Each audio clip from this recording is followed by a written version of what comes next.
बीच गर्व की बात है। पूर्णिया के लोकप्रिय पूर्व सांसद श्री राजेश रंजन जी उर्फ पप्पू यादव जी ने अपनी उपस्थिति हम पूरे व्यवसायी समाज के साथ दर्ज कराई है। संपूर्ण गुलाबबाग व्यवसायी संघ व्यापारी महासंघ आपका हार्दिक स्वागत करता है, अभिनंदन करता है। और एक अनुरोध आप सबों से करूंगा कि कुर्सियां जहां पर आपको स्थान मिलता है कृपया वहां पर आप मंचासीन मंच पर बैठ जाएं, कुर्सियों पर बैठ जाएं। सबसे पहले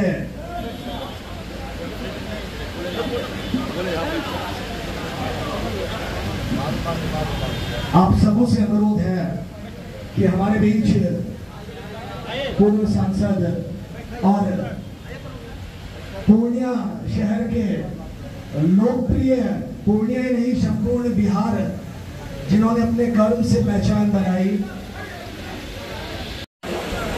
अब मैं, क्योंकि हमारी भारतीय सभ्यता संस्कृति इस बात का प्रतीक है कि हमारे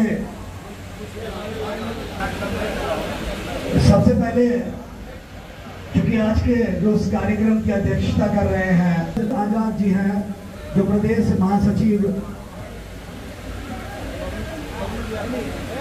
श्री बबलू चौधरी जी से अनुरोध वे मंचासीन हो।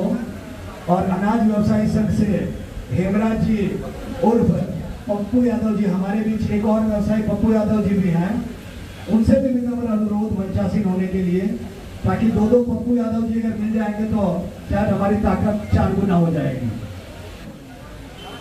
आपसे अनुरोध मंच पर आए। श्री बबलू भगत जी जिलाध्यक्ष, विनम्रता पूर्वक अनुरोध मंचासीन होने के लिए। मोहम्मद जियाउल हक प्रमुख,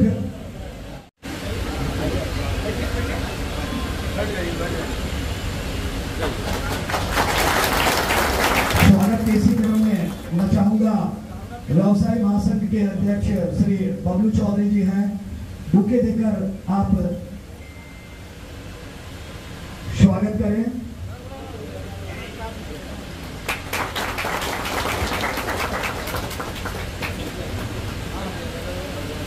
हमारे बीच श्री बबलू भगत जी जिलाध्यक्ष, आपका स्वागत करने के लिए मेरा विनम्र अनुरोध होगा श्री सूर्य मोहन जायसवाल और श्री मुकेश जी जायसवाल से होगा। श्री सुरेंद्र पिनाकिया,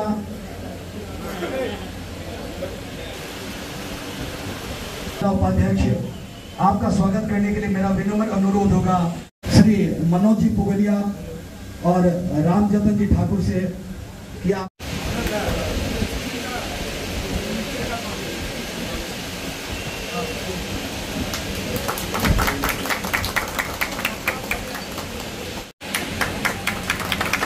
स्वागत के इसी क्रम में हमारे बीच श्री मनोहर जी हैं।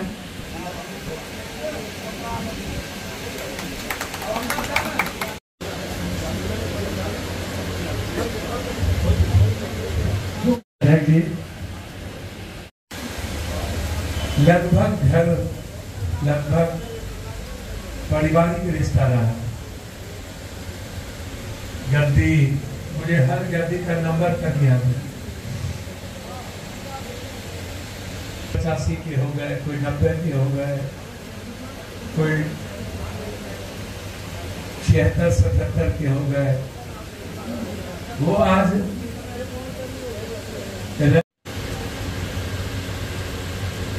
विचारों से, जिनकी भूमिका मानवता और इंसानियत के जीवन निर्माण में अत्यधिक है, बहुत ज्यादा, जिनकी भूमिका संवेदनाओं से भरा है, विनम्रता से भरा है, शालीनता से भरा है, जो समाज के निर्माण में जिसकी भूमिका है। समाज क्या होता है? समाज का मतलब है सभी तरह के विचार, सभी तरह का वर्ग, वर्ण, समूह, सभी तरह के धर्म, मजहब, लिंग, भाषा, क्षेत्र, उन सबका समावेशी विचारों के साथ एक खूबसूरत समाज, मतलब जहाँ कष्ट ना हो, जहाँ पीड़ा ना हो, जहाँ डर ना हो, जहाँ अभाव ना हो और सभी तरह के जीने की आज़ादी मिले, मुस्कुराने की आज़ादी मिले। किसी भी तरह का, किसी भी व्यक्ति के जीवन में किसी भी विचारों का, किसी भी ताकतवर समूह का, किसी भी संस्था का और किसी भी सिस्टम का दखल ना हो। लगभग जो कंप्लीट रूप से, जैसे हम वन टैक्स वन पे की बात करते थे, वन इंडिया वन टैक्स की बात जब हुई तो पहले तो आपको मैं यह बता दूं, वन टैक्स का मतलब ये था समाज के वर्ग जो समाज निर्माण में जिसकी बड़ी भूमिका है, उनको किसी भी तरह के जीवन में, चाहे वो रोड का हो, इनकम हो, सेल टैक्स हो, चाहे किसी भी प्रकार का टैक्स क्यों न हो, वह जीवन में एक बार उनकी अपनी जिम्मेदारी का एहसास हो। कोई साल भर में उनके जीवन में दखल ना दे। हम कहीं जा रहे हैं तो मेरे दिल में यह डर ना हो कि मेरी गाड़ी सड़क पर रोक ली जाएगी, मेरी गाड़ी ट्रैफिक पर रोक ली जाएगी, हमें रोक लिए जाएंगे, हमें किसी तरह के टैक्स देना पड़ जाए। तो ये जो समाज का जो हिस्सा है, जिसको हम समाज कहते हैं, समाज कहते हैं हम जापान, समाज कहते हैं हम लंदन को, जहाँ पर किसी भी तरह का धर्म, जाति, वर्ग का बहुत बाइफर्केशन नहीं है, जहाँ पर 1.2% मात्र बेरोजगारी और थोड़ी गरीबी है। संपूर्ण जापान कंप्लीट रूप से 27-28% बौद्ध को मानने वाला कंट्री, 32% भगवान को नहीं मानने वाला देश, 17% इस्लाम को मानने वाला देश, जहां पर किसी ने आज तक ये जाना ही नहीं कि हम किस विचारों से, किस समाज और किस वर्ग समूह और किस धर्म मजहब से हम अपनी जीवन को, अपनी लाइफ को जीते हैं। वहां एक ही समाज का मतलब है और आर्थिक व्यवस्था, आर्थिक आजादी, इकोनॉमिकल फ्रीडम, कंप्लीट रूप से एक justice, one nation one justice, हर तरह के व्यक्ति को कंप्लीट इक्वालिटी, मिनिमम रिक्वायरमेंट और फंडामेंटल राइट। समाज का मतलब है कि जो मेरा मिनिमम रिक्वायरमेंट है, भोजन, आवास, शिक्षा, जो बेसिक 5 नीड्स है, और दूसरा नीड्स है फंडामेंटल राइट। फंडामेंटल राइट का मतलब हुआ कि किसी भी तरह के लोकतांत्रिक व्यवस्था में संविधान जो जनता के द्वारा चयनित सरकार है, जिसको हम राजा, कभी राजा कहते थे, जनप्रतिनिधि का मतलब होता है कंप्लीट रूप से सेवक, और गवर्नमेंट सर्वेंट का मतलब होता है नौकर, और जनता का मतलब होता है मालिक।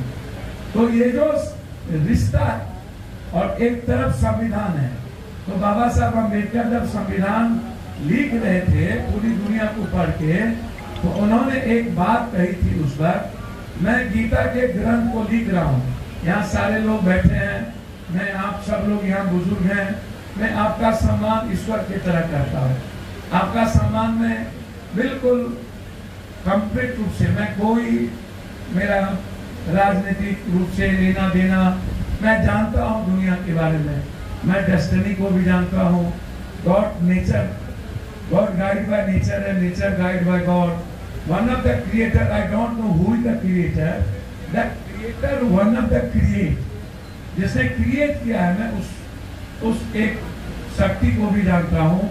इसीलिए मुझे लगता है कि जब मैं आपके बीच में या आपसे कभी आता हूँ शेयर करने, तो मुझे याद आता है समाज, समाज की कल्पना जस्टिस क्राइस्ट ने, समाज की कल्पना हमेशा से हमारे शिव ने, कभी नानक ने, कभी बुद्ध ने, कभी कबीर ने, कभी मोहम्मद ने, हर तरह के समाज की भूमिका में उन्होंने इन चीजों को देखा। लेकिन जब जब समाज निर्माण की बात आई तब तक भीड़ तंत्र नहीं था। आज हम भीड़ तंत्र को प्राथमिकता देने लगे। जस्टिस क्राइस्ट के साथ कितने लोग थे, शिव के साथ कितने लोग थे, 5 पांडव के अलावा कितने लोग थे, जब हम राम वनवास आ रहे थे तो कितने लोग थे, बुद्ध जब भारत छोड़ रहे थे तो कितने लोग थे।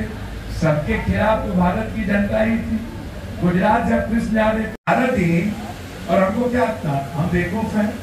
यदि कोई आदमी यह कहता है कि तुम चुनाव में तुम हर जिंदगी किसी का सम्मान करो, ब्राह्मण के घर जाओ, चुनाव में तुम किसी भी परिस्थिति में आशीर्वाद लेने जाओ, लेकिन तुम ऐसे बौद्धिक वर्ग को तुम ये नहीं समझा सकते हो, क्योंकि वो माइंड में कब रहता है उसका कि उसको क्या करना है।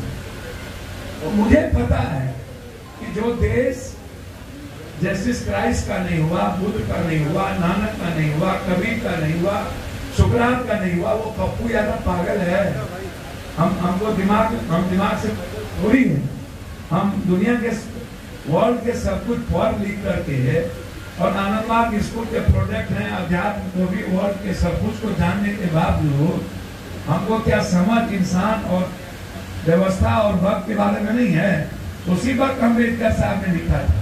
मैं एक गीता, एक ग्रंथ और बाइबल को कह रहा हूँ, लेकिन who is the person in India, who is the name in India, कि मेरे इस ग्रंथ के संविधान के लिखने के बाद इसको इम्प्लीमेंट कौन करने वाला इस कंट्री में आदमी होगा, जो जाति नहीं होगा, जो धर्म नहीं होगा, जो मजहब नहीं होगा, जो संकीर्ण नहीं होगा, जो अहंकारी नहीं होगा, जो कंप्लीट रूप से क्रोधित नहीं होगा, गुस्सा नहीं होगा। आप इसको समझिए।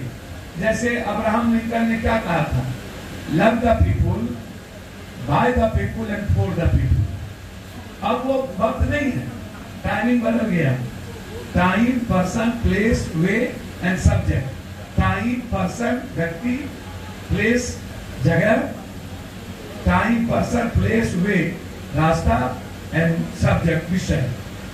अब क्या है, अब love the by the for the people नहीं होगा, अब with the people, have the people, then love the by the for the people. Without with and without have.